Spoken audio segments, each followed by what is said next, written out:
What's your name? My name is Hartman Deetz. And what nation are you from? I'm Wampanoag from Mashpee, Massachusetts. So Mashpee, Wampanoag. Right. I know you just been standing with folks in Standing Rock. Can you tell us what your experience there was? Well, I was there for about 8 days, so it's a pretty short period of time, I feel like.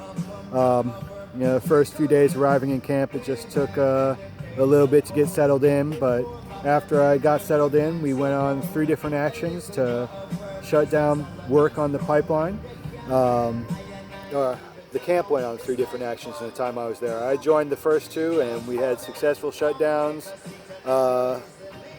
Pretty low-key presence from police as far as their ability to handle the numbers of people that we had, although they did come out with a sound cannon the second day, big armored vehicle, and tried to have a show of force, but we had redoubled our numbers, so they still weren't able to shut us down.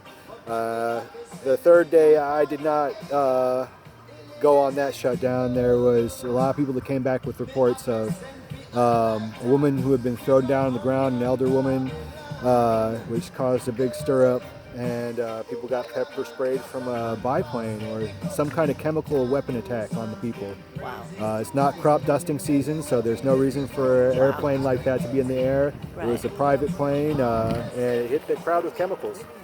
So I wasn't there for that one, but I was there when everybody came back to camp, and a lot of people were pretty traumatized by the whole event.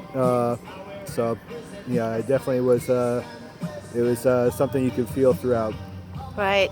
And just because we're trying to translate this to poor people and communities of color who are dealing with our own poisoning of water, just to give a landscape. I hear that they're in North Dakota. They're almost already done with the pipeline. Like, what part of this pipeline is it? The main part that they have yet to physically complete is where it actually bores under the river, which is a terrible idea because any kind of leak that would happen in the pipeline up there, it's that much harder to get to repair. You have to get under the water, under the ground to repair anything that goes wrong, and that much harder to see if there's a small problem. So the possibility of a small ongoing leak going unnoticed and unchecked for years and years is very likely.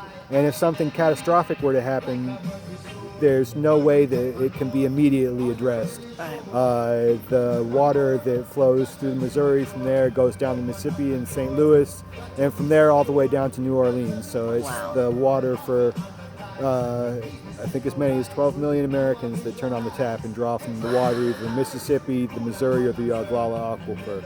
Wow. 1/6 of the nation's farmland. So, word on the plains is that we're not giving up, right? No, people are not giving up. What are they saying about if they amp up the force? People are digging in and preparing for winter. And I think that the companies are counting on winter to drive people out because the temperatures will get really cold. It's a severe winter, one of the most severe winters in the United States.